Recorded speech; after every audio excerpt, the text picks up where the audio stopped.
Hello my dear friends, आप सभी का हमारे चैनल करंट टीची पर स्वागत है। दोस्तों हम बात करेंगे अप्लाइड मैथमेटिक्स 3 के पार्ट नंबर 71 की। अब तक आपको मैंने 70 वीडियो अपलोड कर दिए हैं। इन सभी वीडियो को देखने के लिए डिस्क्रिप्शन में आपको प्लेलिस्ट का लिंक मिलेगा, वहां से वीडियो देख सकते हैं।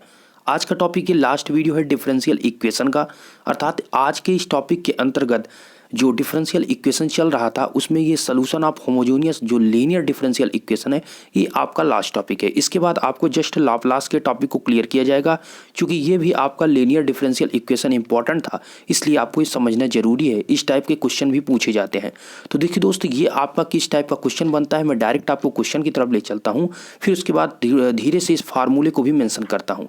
देखिए क्वेश्चन नंबर की अगर हम बात करते हैं, जैसे कि आपको स्क्रीन पर ये पहला क्वेश्चन दिख रहा है, ये किस टाइप का क्वेश्चन है, कैसे आप समझेंगे। जैसे आप देख सकते हैं x square d two y by d x two minus 2x d y by d x minus 4y equal to x की पावर 4। ये क्वेश्चन आपको दिया गया, इसको आप कैसे समझेंगे, क्या ये लीनियर डिफरेंशियल इक्वेशन है। तो देखिए दोस्तों, इसका एक रूल होता है लीनियर डिफरेंशियल इक्वेशन को समझने का, कि जैसे कि आपका यहाँ पर एक्स स्क्वायर लिखा है तो इसकी पावर एक्स की पावर कितना है 2। इसी प्रकार d2 की कितनी 2 पावर, ठीक है। मतलब यहाँ पर जितनी x की पावर होगी उतना ही आप में d की पावर में होगा। जैसे कि यहाँ पर x की पावर कितना है 1, यहाँ पर कितनी है d की पावर 1, ठीक है। तो मतलब ये दोनों पावर क्या है, सेम। तो ये ही कहते हैं समघाती कहते हैं या होमोजीनियस कहते हैं। इसी को समघाती मतलब घात क्या है, इसकी पावर क्या है, समान है, सेम है। वही चीज यहाँ पर है, 2 दोनों पावर है, इसमें 1 पावर है, तो ये दोनों की पावर क्या हुई, समान। इसी प्रकार देखिए और भी मैं आपको एग्जाम्पल क्या, मैं डायरेक्ट फार्मूले से भी आपको समझाने की कोशिश करता हूं। जैसे कि आप यहां पर देख रहे हैं, ये आपका ऐसे समीकरण जो इस प्रकार हैं को यहाँ पर क्या कहते हैं, समघाती रैखिक समीकरण कहते हैं। इसमें दोस्तों आपको देखिए बताया गया, जैसे x की पावर कितना है, यहाँ पर n है, तो d की पावर भी n है, x की पावर भी n है, दोनों की पावर क्या है, n है, मतलब सेम पावर है। यहाँ पर आप देखेंगे x की पावर कितना है, आगे आप देखें प्लस में हमने आगे देखा x की पावर n-1 है, तो इसमें भी d की पावर n-1 है, x पावर n-1 है। और आगे जाते हैं तो यहाँ पर x की पावर n-2 है, इसकी पावर n-2 है, इसकी पावर n-2 है। अर्थात ये जो पावर आपका होगा वो इस प्रकार से घटते क्रम में होगा। मतलब लेफ्ट से आप राइट की तरफ आएंगे तो आपका जो घात है, आपकी पावर है, उसमें वो घटेगा। मतलब जैसे कि आपका यहाँ पर क्वेश्चन इस प्रकार दिया गया, मतलब d3y by d x three, okay, d3y by d x three plus यहाँ पर आगे जो आप क्रम देखेंगे वो आपका d2y by d x to मिलेगा, फिर आपको जो आगे मिलेगा वो dy बाई डी एक्स मिलेगा, मतलब घटता हुआ क्रम मिलेगा। और साथ में यहाँ पर जो x होगा तो यहाँ पर x क्यूब होगा, यहाँ पर x स्क्वायर होगा, यहाँ पर x होगा। इनकी दोनों की पावर क्या करेगी, मैच करेगी, ओके। जब पावर आपकी मैच करे और इस प्रकार घटते क्रम में हो तो उसे ही इस प्रकार का दिखे अगर इक्वेशन, तो उसे ही कहते हैं समघाती रैखिक समीकरण, ठीक है। होमोजेनियस लीनियर डिफरेंशियल इक्वेशन यही आपको कहलाता है। अब चलिए दोस्त इस क्वेश्चन को ध्यान से समझते हैं। देखिए जब आपको इस प्रकार से क्वेश्चन दिया जाएगा तो सबसे पहले आपको यहाँ पर क्या करना है, सबसे पहले इस क्वेश्चन को आप यहाँ पर ध्यान से देखें। यहाँ पर आपका क्या होता है, आपको x की जगह पर EZ मानना पड़ता है। इसका रूल है कि आप x की जगह पर क्या लिखेंगे, x की जगह पर EZ रखेंगे, e की पावर z, और जो आपका d बाई डी जेड होगा वो कैपिटल D होगा। ध्यान दीजिएगा, यहाँ पर x की जगह पर जो इस साइड होता है वहाँ पर आपको x की जगह पर e की पावर z पुट करना होगा। पहले आपको समझना होगा ये होमोजेनियस इक्वेशन है, तो आप x की जगह पर e की पावर z रखेंगे।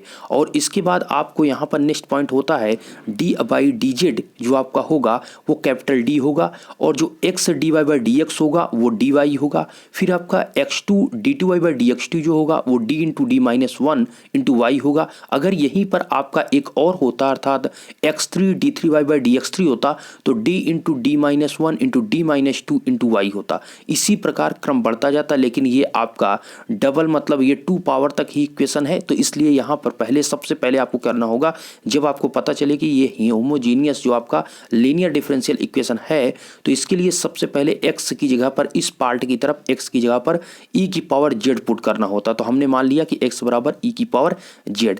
नेक्स्ट पॉइंट होता है d बाई डी जेड जो होता है, चूंकि z के रेस्पेक्ट में इसको कर रहे हैं तो d बाई डी जेड जो होगा वो आपका कैपिटल D होगा। और ध्यान दीजिएगा यहाँ पर x d by d x लिखा है। अगर इसको आप सीखना चाहते हैं कि यहाँ पर कैसे d by D Z capital D है या x dy by d x बराबर dy कैसे है, तो आप बुक्स में भी आप भी देख सकते। यहाँ पर आप ध्यान से देख सकते हैं दोस्त कैसे इसको ऐसे समीकरण को हल करने के लिए सर्वप्रथम x की जगह पर e की पावर z, यहाँ पर इन्होंने मिस्टेक लिखा है e की पावर x लिखा है, यहाँ पर x की जगह पर e की पावर z आपको प्रतिस्थापित करते हैं। तो इस प्रकार का जो समीकरण होगा समघाती, वहाँ पर x बराबर e की पावर z पुट करेंगे, जिससे आपको मिलेगा क्या, z बराबर log x, जिससे आपको मिलेगा z बराबर log x तथा dz बाई dx बराबर 1/x आपको मिल जाएगा। भाई सिंपल सी बात है, x बराबर x की जगह पर हम e की पावर z पुट करेंगे, इसका आप log ले सकते हैं, log x बराबर हो जाएगा z log e, ओके, और log e की वैल्यू 1 हो जाएगी, मतलब z बराबर क्या आ जाएगा, log x। तो वही चीज़ यहाँ पर इसमें log लेने के बाद ये चीज़ आपको मिला z बराबर log x, और इसका हम x के रिस्पेक्ट में जब डिफ्रेंसिएशन करेंगे तो dz बाई dx बराबर क्या हो जाएगा, log x का होता है 1/x, तो dz बाई dx हो जाएगा 1/x, ओके। तो यहाँ पर आपको 1/x मिला। फिर उसको यहाँ पर क्या किया गया, इस प्रकार से इसको सॉल्व किया गया। मैं इसको बताऊंगा तो इसका कोई मतलब नहीं, वीडियो लंबा होगा, बट आप यहीं पर इतना ही समझ लीजिए कि कैपिटल D बराबर होगा d by dz, okay, d by dz, और यहाँ पर आप देख सकते हैं x से dy बाई dx बराबर dy होता है, ओके। तो कैपिटल D बराबर d बाई dz है, और इसमें आपका नीचे अपान में x है, इसका ध्यान देना है। तो x dy बाई dx बराबर होगा dy, और आगे और आप देखेंगे सोल्यूशन, तो यहाँ पर आप देख सकते हैं, यहाँ पर आप देख सकते हैं x2 d2y बाई dx2 बराबर d into d minus 1 into y. Solution करेंगे तो कोई इसका मतलब नहीं है, आप समझ लीजिए, और आपको डायरेक्ट वहाँ पर क्वेश्चन को करना होता तो डायरेक्ट इस वैल्यू पर आपको ये पुट करना है। जैसे 3 पावर हो गया तो देख सकते हैं d into d minus 1 d minus 2 into y, अगर 4 हो जाता पावर तो एक d माइनस 3 इंटू वाई हो जाता, ओके। तो इस प्रकार से इस फार्मूले को यहाँ पर जो निकाला गया है, इससे निकाला गया है। तो यहाँ पर ध्यान दीजिएगा, x बराबर क्या रखा गया है, x बराबर e की पावर z आपको सबसे पहले प्रतिस्थापित करना है। तो ये चीज़ आपको दोस्त क्लियर हुई कि x की जगह पर e की पावर z आप पुट करेंगे, और आपको d बाई dz की कैपिटल D वैल्यू मिलेगी, d बाई dz की जो वैल्यू मिलेगी वो कैपिटल D मिलेगी, और x dy बाई dx की वैल्यू dy, ओके। और यहाँ पर आपका x2 d2y बाई dx2 की value d into d minus 1 into y आपको यहाँ पर पुट करना है इस इक्वेशन में। तो यहाँ पर आप देखिए, ध्यान से आप देखिए, x d2y बाई dx2 की वैल्यू कितनी है, d into d minus 1 into y, तो हमने लिखा d इंटू d माइनस 1, और y को हमने बाहर कॉमन अभी ले लिया है, ठीक है। और फिर उसके बाद आप देखेंगे यहाँ पर लिखा है x dy बाई dx, तो -2x dy बाई dx लिखा हुआ है, और x dy बाई dx की वैल्यू आपके पास ऑलरेडी आपने निकाला है dy, तो यहाँ पर क्या हो जाएगा, -2 dy, तो -2 dy होगा। y को हमने तो बाहर सभी में से कॉमन लिया, तो इसलिए हमने बाहर इसको रखा है, तो -2d अंदर हो गया। फिर आपका लास्ट -4 है, -4y, तो -4y यहाँ पर लिखेंगे, y बाहर कॉमन हो जाएगा तो अंदर बचेगा -4। इस प्रकार से आपको यहाँ पर, तो कॉन्सेप्ट इसमें इतना ही है कि अगर आपने इसको समझ लिया कि यहाँ पर x की यहाँ पर क्या रखना है, d बाई जी डी की कैपिटल D, इसको आपने समझ लिया तो बस इसी के वैल्यू को पुट करना है और बन गया आपका इक्वेशन। और आप यहाँ पर देख सकते हैं जो आपका x वाला पार्ट था इस साइड में, ये वैल्यू तो यहाँ तक कंप्लीट हो गया। यहाँ पर जो आप देख रहे हैं, ये पार्ट आप जो देख रहे हैं, यहाँ पर इस पॉइंट पर आपको x की जगह पर क्या रखना है, x की जगह पर e की पावर z पुट करना है। तो हमने क्या लिखा, e की पावर z की होल पावर कितना हो जाएगा 4, x की जगह पर हमने e की पावर z रखा, उसका होल पावर क्या हो जाएगा 4, क्योंकि x की पावर क्या है 4, ओके। अब इतना करने के बाद आप इक्वेशन आपका बन रहा है, देखिए इक्वेशन आपका बन गया। यहाँ पर इसको थोड़ा करेंगे, डी स्क्वायर हो जाएगा, ये इसको मल्टीप्लाई करेंगे तो -d हो जाएगा, ये आपका -2d और ये माइनस आपका 4, तो d square -2d -2d -d -2d -4 y into e की पावर 4z। आप सिंपली इसको और थोड़ा आप सॉल्व करेंगे तो आपका हो जाएगा डी स्क्वायर, ये -d और -2d हो जाएगा -3d और -4 इंटू वाई इक्वल टू ई की पावर 4z। यहाँ पर आपका क्या है, ई की पावर 4z। भाई अगर आपका ई की पावर z लिखा हुआ है, इसका होल पावर करेंगे तो क्या करेंगे, ऐसा नहीं है ई की पावर z की पावर 4 कर देंगे, ई की पावर क्या हो जाएगा 4z हो जाएगा, ये दोनों मल्टीप्लाई हो जाते हैं, ठीक है। तो सिंपली आपका ई की पावर 4z हो गया। चलिए ये इक्वेशन आप बन गई। अगर दोस्त आपको पता है जब आपकी इक्वेशन बनती है तो आपको लिखना होता है सबसे पहले होमोजीनियस और डिफरेंशियल इक्वेशन, कोई भी इक्वेशन हो, सबसे पहले आपको सहायक समीकरण लिखना होता है। तो हम सहायक समीकरण ऑक्सिलरी इक्वेशन लिखेंगे, तो ऑक्सिलरी इक्वेशन कहाँ से लिखेंगे, ये आपका है इक्वेशन जो आपका y के पार्ट को लेने के बाद, y को कॉमन लेने के बाद जो अंडर d का पार्ट बचता है उसी को लिखा जाता है सहायक समीकरण। तो आप जो देख रहे हैं जो आप देख रहे हैं इसमें आप जो डी का पार्ट देख रहे हैं, डी की जगह पर आपको स्मॉल एम को पुट करना है। जैसे ही आप स्मॉल एम पुट करेंगे तो डी स्क्वायर का क्या हो जाएगा, एम स्क्वायर हो जाएगा, -3d का क्या हो जाएगा, -3m हो जाएगा, और -4 का -4 इक्वल 0। कुल मिलाकर आपको y आप जब कॉमन ले, जो अंदर का पार्ट डी का पार्ट ये है, इसको आपको ऑक्सिलरी इक्वेशन में चेंज करना है। कैसे, डी की जगह पर स्मॉल एम को पुट करके। ओके, जैसे ही आप यहाँ पर चेंज करते हैं ये आपका हो गया। यहाँ पर आप ध्यान से देखिए, यहाँ पर हो चुका है m स्क्वायर -3m -4 इक्वल 0। अब देखिए आपको पता है कि जब हम ऑक्सिलरी इक्वेशन लिख लेते हैं उसके बाद इसकी वैल्यू अर्थात m की वैल्यू को फाइंड आउट करते हैं, और इसके आधार पर आप क्या लिखते हैं, आप इसके आधार पर कम्प्लीमेंट्री फंक्शन लिखते हैं। तो सिंपली से यहाँ पर अगर m को सॉल्व करते हैं तो m स्क्वायर -3m -4 लिखा हुआ है। अगर हम इसको यहाँ पर रिजॉल्व करें तो m स्क्वायर -3m -4 को अगर आप सॉल्व करते हैं तो आपका क्या हो जाएगा दोस्त, आप इसको लिख सकते हैं कितना, -3, ठीक है। यहाँ पर -3 आप लिख सकते हैं, एक मिनट, -3 नहीं, आपको यहाँ पर -4 लिखना पड़ेगा, ठीक है, -4m, ठीक है, प्लस m -4, ये आपका कितना हो जाएगा, आपका यहाँ पर आ जाएगा -3 आ जाएगा, और मल्टीप्लाई करने पर 4 आ जाएगा, इक्वल इसका 0 है। इसमें से कितना कॉमन लेंगे, आप m कॉमन लेंगे तो बचेगा क्या, m -4। इसमें से आप कितना कॉमन लेंगे, +1 कॉमन लेंगे तो बचेगा क्या, m -4। तो m -4 दोनों में से कॉमन हो गया और m +1 अंदर बचा। तो कुल मिलाकर आपको 2 यहाँ पर मिले, m -1 मिला और m +1। तो इसका आप क्या करेंगे, इसका गुणनखंड करेंगे, और m -4 और m+1 आपको 2 वैल्यू यहाँ से मिली, जिसको आप सॉल्व करेंगे तो एक की वैल्यू हो जाएगी m = 4 और दूसरी की वैल्यू हो जाएगी m = -1। तो आपको ये जो m की वैल्यू मिली, तो इससे आपको लिखना कम्प्लीमेंट्री फंक्शन। तो कैसे आप कम्प्लीमेंट्री फंक्शन लिखेंगे, तो आपको पता है कम्प्लीमेंट्री फंक्शन लिखने के आपको क्या करना होता है कि ये आपको नंबर को देखना है कि ये नंबर कैसा है। तो आप देख रहे हैं ये 4 और -5 ये दोनों वास्तविक हैं और असमान है, मतलब असमान है, मतलब ये आपके रियल हैं और अनइक्वल हैं।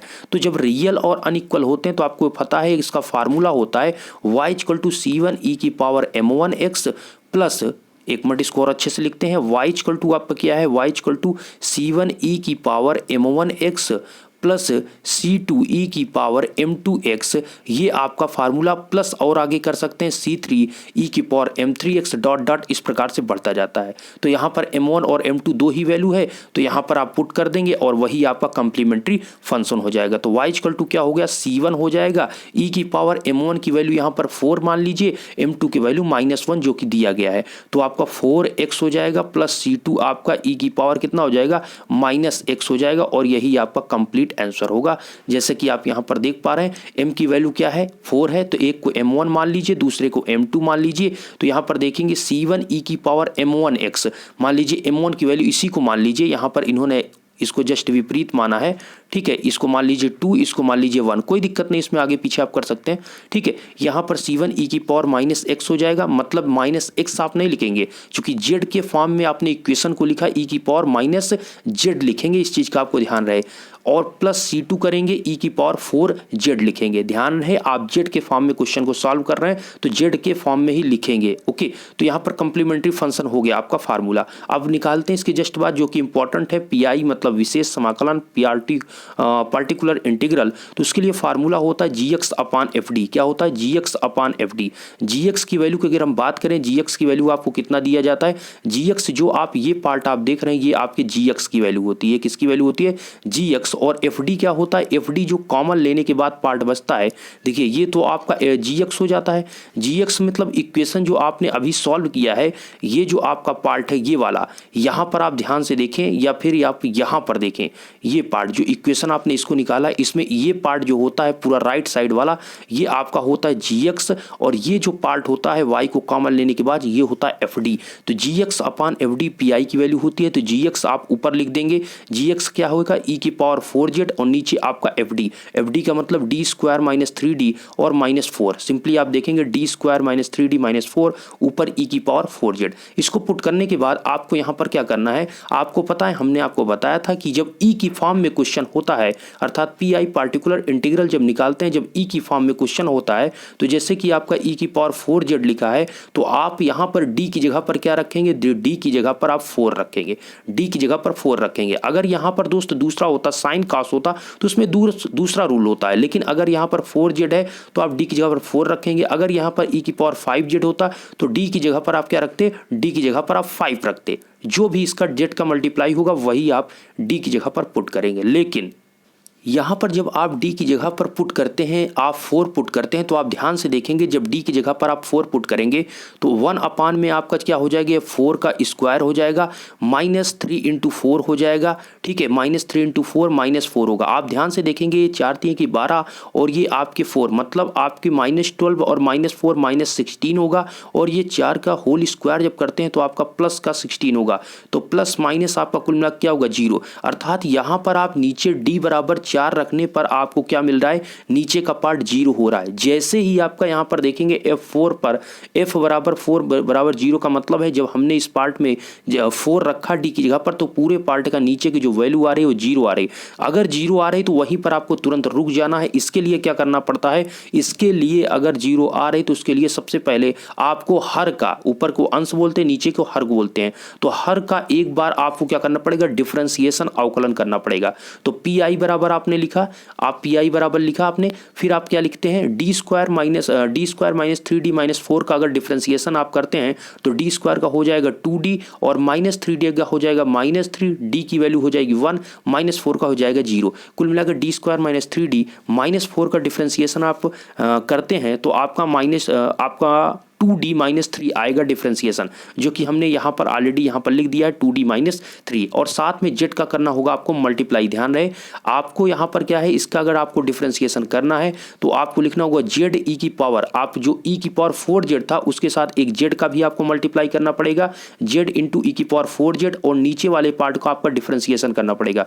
जैसे ही आप डिफरेंशिएशन करते हैं तो आपका हो जाएगा 2d माइनस 3, और 2d माइनस 3 होने के बाद आपका यहाँ पर जेड हो गया। अब यहाँ पर जब 2d एक बार जब आप डिफरेंशिएशन कर लेंगे उसके बाद आप फिर से यहाँ पर d की जगह पर क्या रखेंगे, d की जगह पर आप रखेंगे 4। जब यहाँ पर आप d की जगह पर 4 रखेंगे तो 2 इंटू 4 -3 होगा, और यहाँ पर हो जाएगा 4 दूनी 8 में से 3 आपके जाएंगे, 8 में से 3 जाते हैं तो बचते हैं 5, तो आपका आ जाएगा 1/5 जेड इंटू ई की पावर 4z। तो मेरा कहने का मतलब ये हुआ दोस्त कि अगर आप पहली बार यहाँ पर जब पी आई की वैल्यू निकालते हैं तो gx/fd जो आप लिखते हैं, तो ये जो आपका बनता है उसमें क्या होता है, अगर ई के फॉर्म में क्वेश्चन है तो आपका 4 इंटू जेड जैसे यहाँ पर लिखा था ई की पावर में, तो जेड का जो मल्टीपल होगा वो आप डी की जगह पर रखेंगे।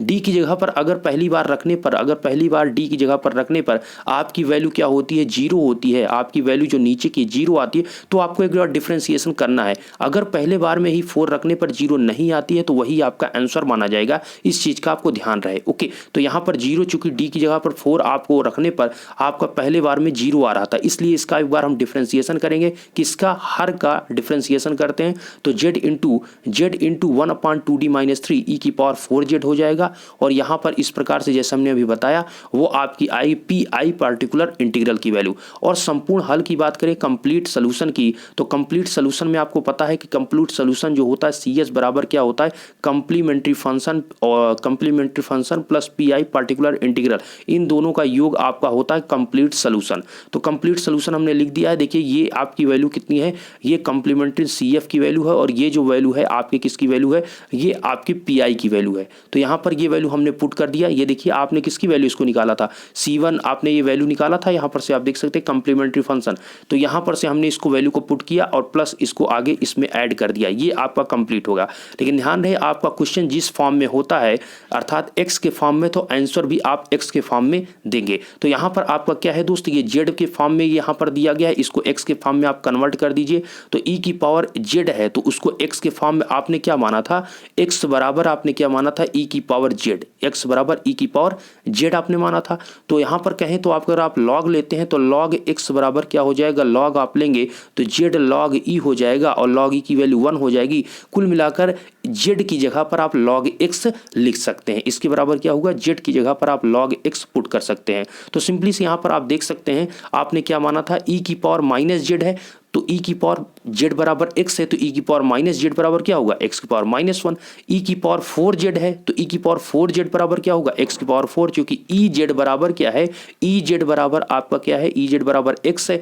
तो आपसे कहा जाए एक्स पावर 4 कितना होगा, तो भाई इसका भी होल पावर 4 कर देंगे तो ई की पावर कितना आ जाएगा, इसका मल्टीप्लाई हो जाएगा, ई की पावर 4z हो जाएगा तो ई की पावर 4z एक्स पावर 4 हो जाएगा। इसी प्रकार z इंटू ई की पावर 4z है तो ई की पावर 4z का तो एक्स पावर 4 हो जाएगा, लेकिन z की वैल्यू क्या होगी, z की वैल्यू आपकी होगी log x। कैसे आएगा, x बराबर जो x बराबर ई की पावर z जो आपने माना था उसको जब आप log लेंगे तो आपको x बराबर log x मिल जाएगा। तो अब आपका जो कंप्लीट आंसर हुआ ये बिल्कुल करेक्ट है और x के फॉर्म में है तो बिल्कुल ये सही आपका माना जाएगा। इसी प्रकार से और भी क्वेश्चन है। अब आपको जरूरत है प्रैक्टिस करने की, तो आप भी क्वेश्चन को ज़्यादा से ज़्यादा जो प्रीवियस पेपर में पूछे गए हैं लगातार पूछे जाए, इस टाइप के क्वेश्चन को लगाइए। आगे के नेक्स्ट वीडियो में लाप्लास को लाने की पूरी कोशिश करूंगा जिससे आपके बहुत से टॉपिक को क्लियर किया जाए। धन्यवाद।